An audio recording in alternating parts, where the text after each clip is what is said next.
Good morning বন্ধুরা, কেমন আছো? সবাই খুব ভালো আছো, আমিও খুব ভালো আছি। ভগবানের আশীর্বাদে তোমাদের ভালোবাসা। তো দেখো, সকাল সকাল চলে আসলাম কিন্তু নতুন একটা ব্লগ নিয়ে। আমি সুনিতা, আসাম থেকে রোজকারের মতো। তো তোমরা কিন্তু আমাকে কিন্তু খুব ভালোবাসা দাও যখন আমি ব্লগগুলো শেয়ার করি, পোস্টগুলো যখন শেয়ার করি, খুব ভালোবাসা দাও। এইভাবে ভালোবাসা সবসময় দিয়ে যেও, সবসময় পাশে থাকবে। Thank you so much all of you, সবাইকে বলবো।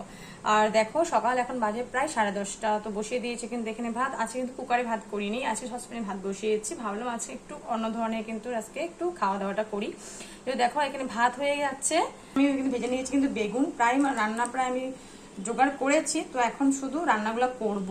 প্রায় এখন মাছ এনেছি, তো মাছটা কাটা হয়নি, মাছটা কেটে ধুয়ে নেবো। তো দেখো, বেগুন ভাজা কিন্তু করে নিলাম আর ভাত হয়ে গেছে। এখন দেখো, বাজারে চলে গেছিলাম, বাজার থেকে কিন্তু এনেছি কিন্তু বাটা মাছ। বাটা মাছ দেখে পছন্দ করো, পছন্দ না করা তো কেউ নেই, তাই না? খেতে তো খুব ভালো লাগে। তো দেখো, আজকে বাটা মাছ এনে নিয়েছি। অনেকদিন ভাবছিলাম জানো যে বাটা মাছ আনবো। তো বাটা মাছ আনা মানে খেতে খুব ইচ্ছে করে, শস্য পোস্ত দিয়ে। তো বাটা মাছ সবসময় ভালো লাগে, শস্য পোস্ত বলো তুমি, তরকারি বলো, যে কোনো আলু বেগুন দিয়ে বলো, সবকিছু দিয়ে খেতে কিন্তু বাটা মাছটা কিন্তু খুব ভালো লাগে। আমার খুব ফেভারিট। তোমাদের কি ফেভারিট জানাতে বলো না কিন্তু কমেন্টসের মাধ্যমে। আমার ছেলে মেয়েরা কিন্তু খুব ফেভারিট এটা, যখন শস্য পোস্ত দিয়ে বানায় খেতে খুব ভালোবাসে। তো দেখো, আজকে কিন্তু বললাম ছোট মাছ খেতে ইচ্ছা করছে, মানে দুটো মাছ এনেছি। এখানে হলো বাটা মাছ এনেছি, আর সাথে এনে নিয়েছিল মোয়া মাছ। দেখতেই পাচ্ছ, মোয়া মাছ আছে, একদম তাজা ছিল মাছটা বলেই এনেছি কিন্তু।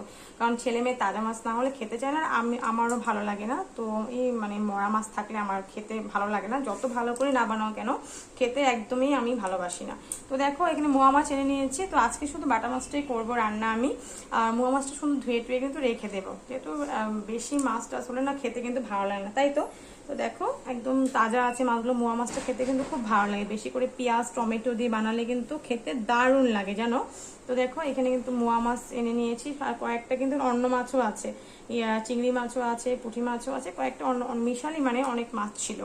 তো চলো, মাছটাগুলো এখন কেটে ধুয়ে পরিষ্কার করে নেব। আর বাজারে যেহেতু গিয়েছি, সবজি বাজার কিছু করবো না সেটা কি হতে পারে?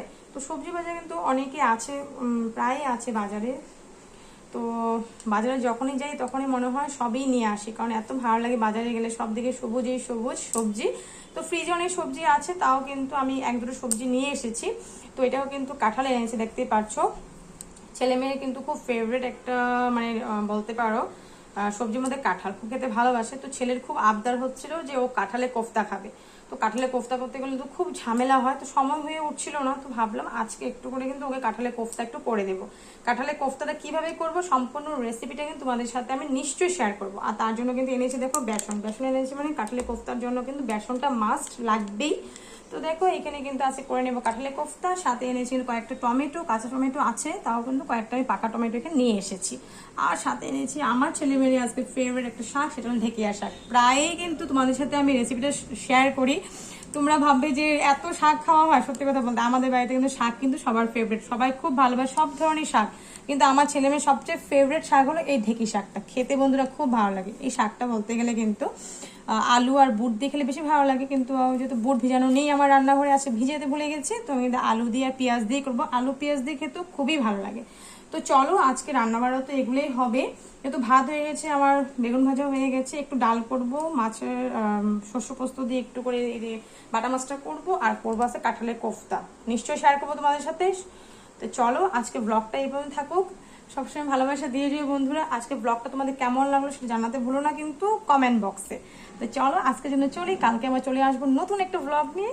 থ্যাংক ইউ এভরিওয়ান, ভালো থাকো, সুস্থ থাকো। আর যা গরম পড়েছে, বেশি বেশি করে সবাই কিন্তু জল খাও।